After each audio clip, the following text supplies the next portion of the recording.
Olá, vamos iniciar mais uma aula a respeito de idosos. Vamos continuar falando da nutrição nos ciclos da vida. Então, vamos conceituar o que é idoso. Idoso é qualquer pessoa que tem uma idade igual ou superior a 60 anos. E a senescência é um processo natural de envelhecimento ou conjunto de fenômenos associados a esse processo natural. O envelhecimento engloba questões, pontos relacionados à genética, fatores socioeconômicos, estilo de vida e patologias. Aqui a gente tem uma previsão do IBGE a respeito do perfil da população brasileira. Em 2018, a nossa pirâmide etária era assim, né? Aqui nesse lado nós temos os homens, aqui as mulheres, estratificado por faixa etária, né? Expresso em porcentagem, e aqui como será a nossa pirâmide etária em 2060, mostrando que a população brasileira está envelhecendo bastante. Hoje, né, dos 208 milhões de pessoas, mais ou menos 9,22% da população é de idosos. Em 2060, a proporção, né, será bem maior, será de 25,49% da população. Aqui nós temos, né, os grupos etários, 65 anos ou mais em amarelo, a população economicamente ativa em vermelho e até os 14 anos em laranja.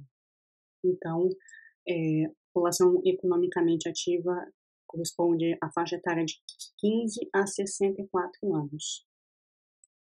Então a gente vê, né, que proporcionalmente essa faixa da população economicamente ativa será menor, né, ela vem diminuindo, assim como a taxa de natalidade, então o número de crianças aqui será menor, até os 14 anos, né, a proporção em relação, né, ao total vai ser menor, em torno hoje em 2010 em torno de 25%, aqui vai ser, né, em torno de 22, 23%, e proporcionalmente o número de idosos vai ser bem maior, né, a proporção de pessoas idosas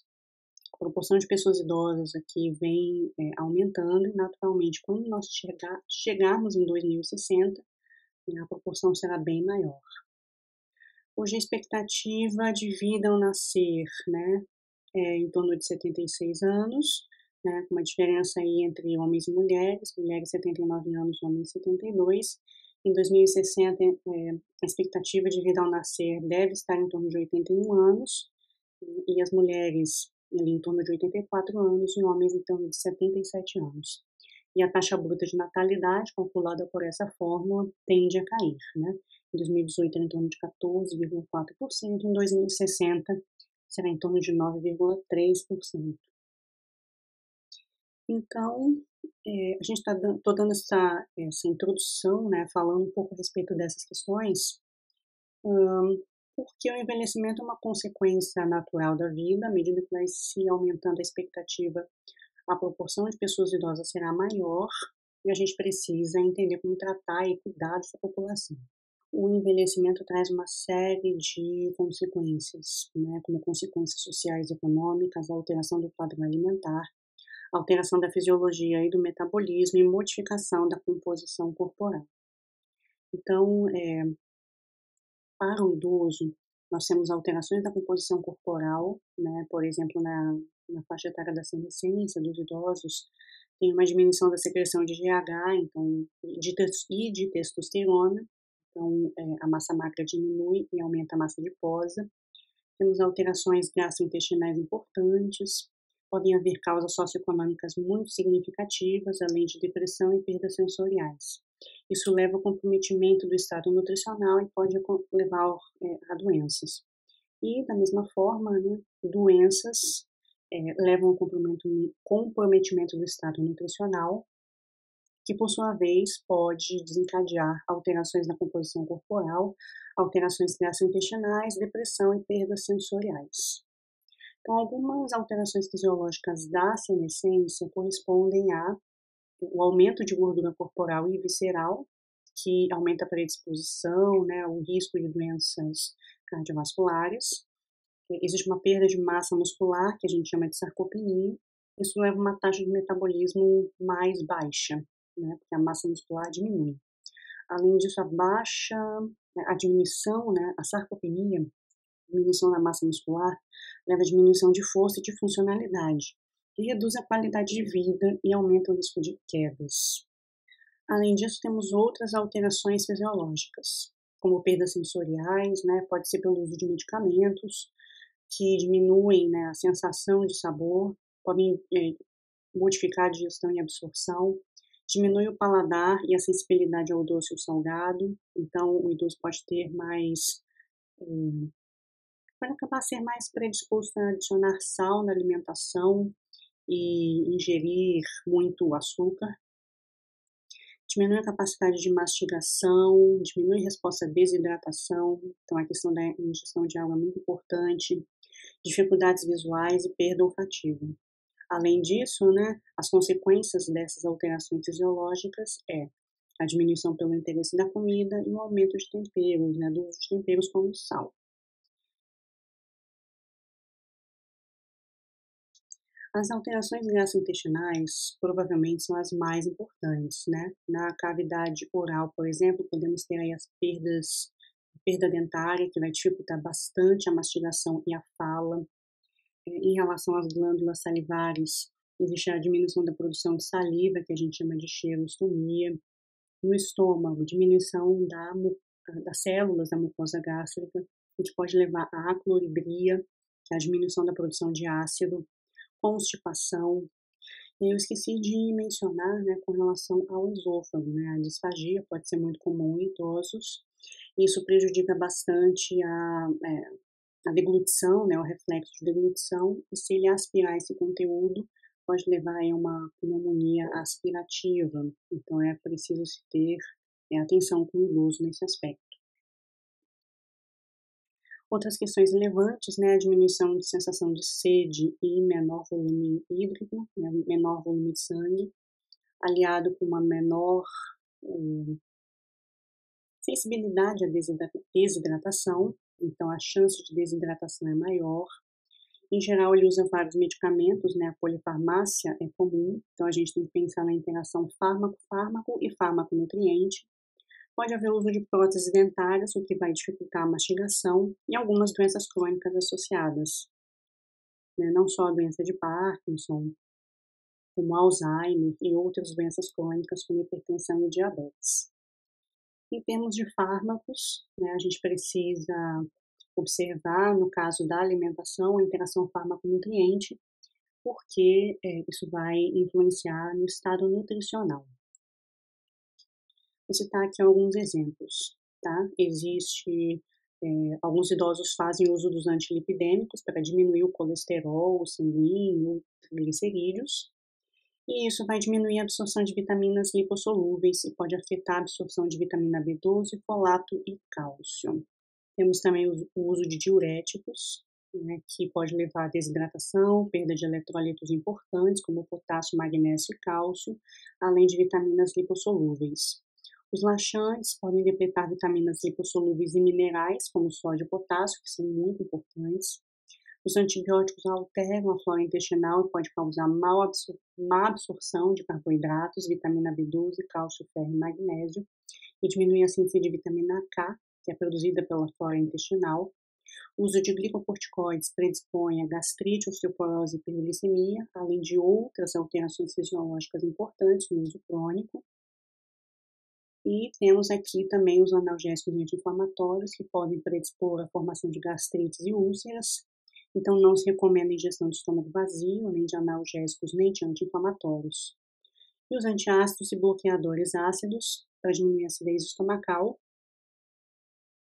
diminuir a absorção de cálcio, ferro, magnésio e zinco, além de diminuir a absorção de vitamina B12, certo? Então, tudo isso aí é bastante importante e a gente precisa tomar bastante atenção, ter bastante atenção. Outras questões relevantes, a gente analisar a questão socioeconômica, né, a desvalorização social e baixa renda, isso é muito importante para a alimentação do idoso. A gente tem que pensar numa alimentação que é mais acessível. Quem é o cuidador do idoso, se existem maus tratos, né, então como é a condição familiar e a condição psicológica, como depressão, isolamento social e abandono. Então, novamente, a gente precisa pensar na avaliação antropométrica, na avaliação alimentar, bioquímica e clínica, né, sendo que a avaliação clínica é justamente o histórico clínico da família e do paciente. A avaliação bioquímica são os exames de sangue, e aqui eu vou falar um pouco mais da avaliação antropométrica e alimentar, né, sendo que alimentar a gente sempre vê por meio dos inquéritos alimentares. O recordatório de 24 horas é uma das formas mais comuns de se fazer essa avaliação nutricional. Então, toda essa avaliação nos leva a um diagnóstico nutricional que nos conduz a uma conduta nutricional. Então, em termos de antropometria, né, a gente sempre precisa lembrar que existe uma diminuição de massa magra e aumento de gordura. A estatura também diminui de 1 a 2,5 centímetros por década. E uma das variáveis mais importantes é o percentual de perda de peso, né, que é calculado por essa fórmula aqui. Peso usual menos peso atual dividido pelo peso usual vezes 100 para expressar em porcentagens. Tá? Isso aqui para expressar nessas porcentagens aqui. A gente já viu isso antes. Então, quando a perda de peso em uma semana é de 1 a 2% é significativa, mais que 2% é perda de peso grave. Um mês, 5%, mais de 5% é uma perda de peso grave. Em 3 meses, 7,5% é uma perda significativa, maior que 7,5% é perda grave.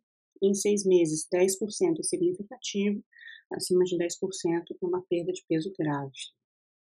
Temos aqui a caderneta de saúde da pessoa idosa, do Ministério da Saúde, e aqui a gente tem um quadrinho, né, de controle de perda de peso.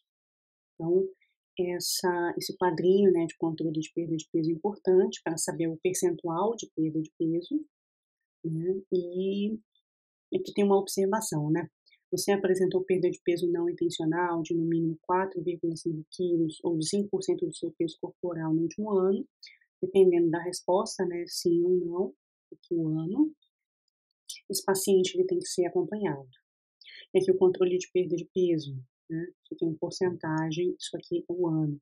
A gente vai marcando se ele está perdendo peso, se ele está ganhando peso, tá? E aqui a gente tem o IMC, que é bastante usado. Os pontos de corte para IMC de idosos são diferentes, tá?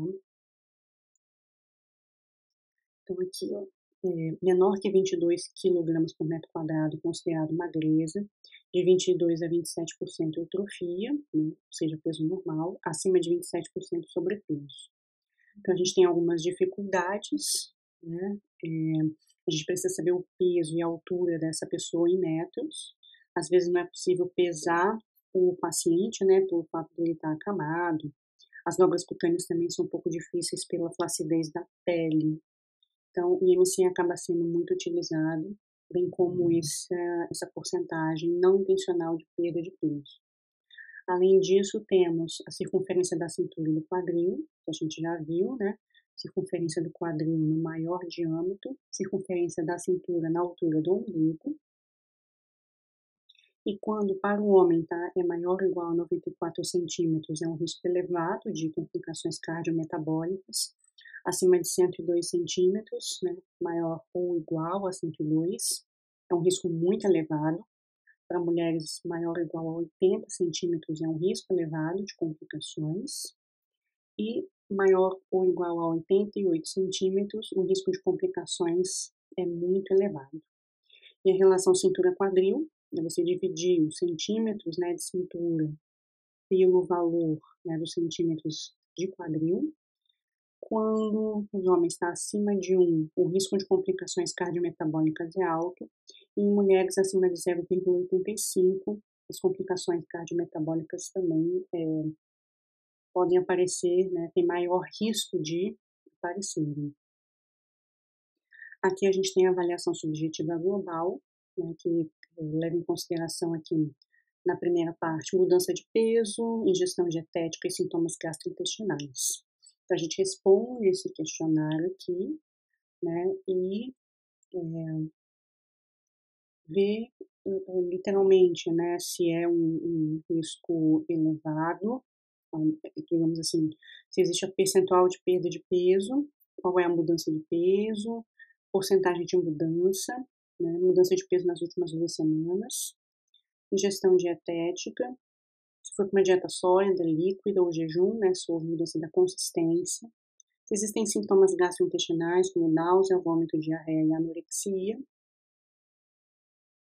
se houve alteração da capacidade funcional, né, e nas últimas 2 semanas, se houve essa alteração funcional.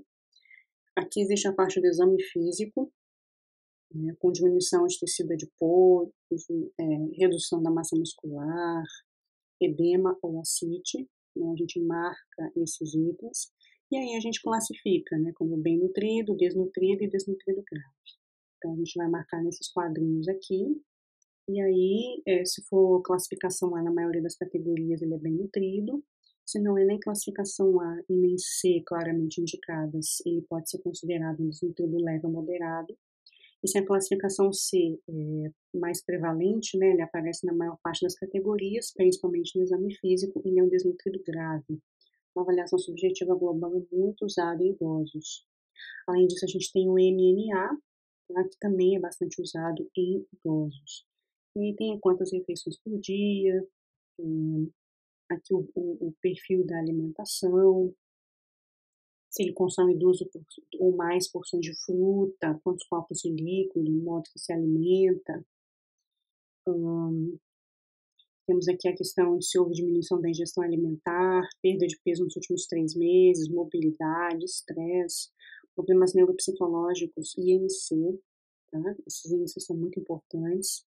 Aqui novamente na caderneta do idoso, os dados antropométricos, peso, altura, IMC, no perímetro da panturrilha esquerda.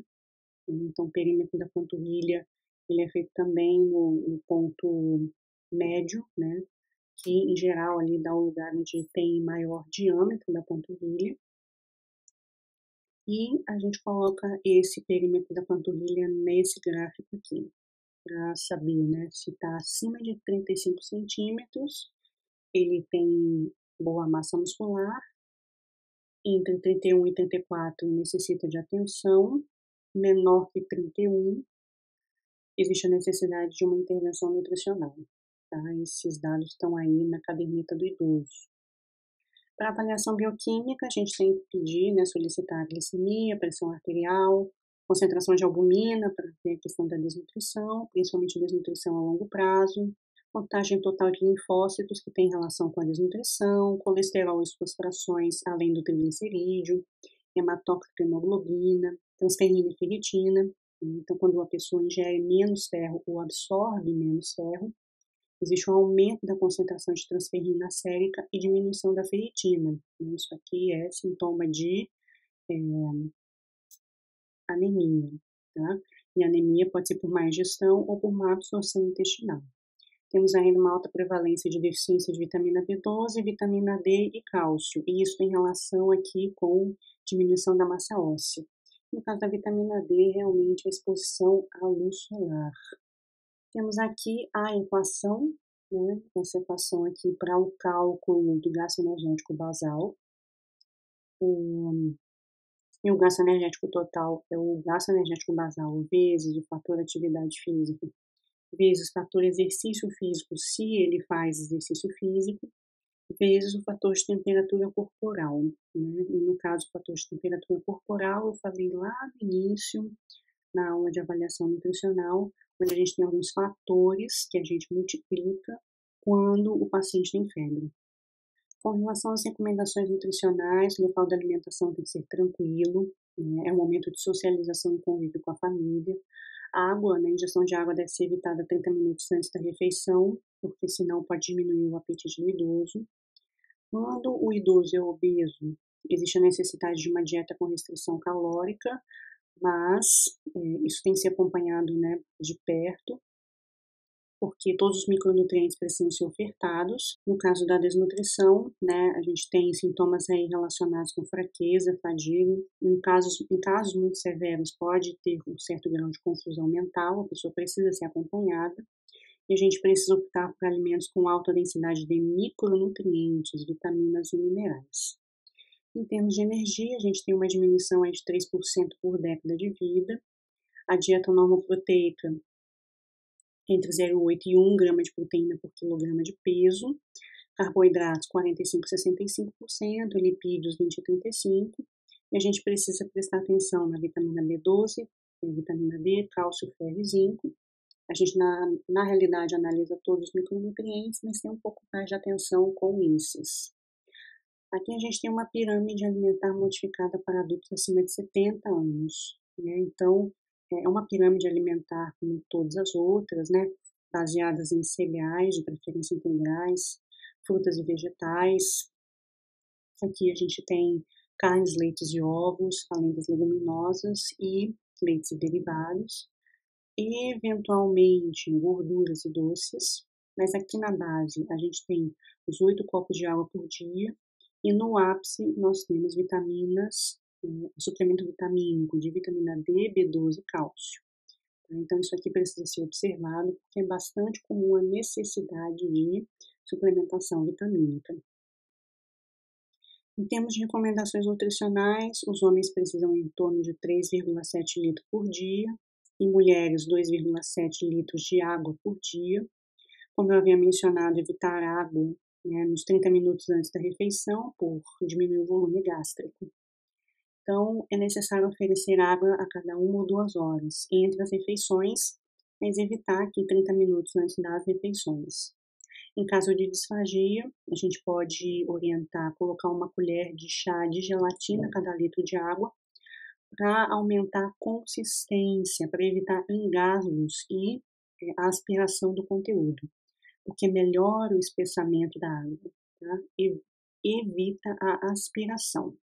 E de preferência, em caso de disfagia, a pessoa precisa ingerir água sentada. Em caso de proteínas, né, de 0,8 a 1 grama por quilograma de peso.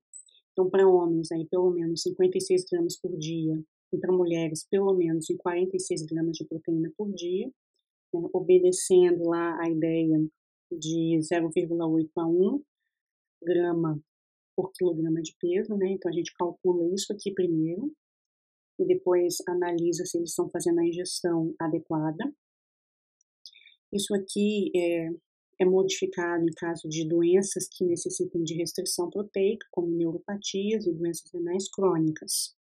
Fibra alimentar também é muito importante, no caso dos homens em torno de 30 gramas por dia e nas mulheres 21 gramas por dia. Então, por exemplo, né, 5 porções de fruta vão ter mais ou menos 10 gramas, 4 porções de vegetais crus mais 12 gramas, pipoca tem 14,3 gramas de fibra a cada 100 gramas, cereais de milho 5,3 gramas a cada 100 gramas.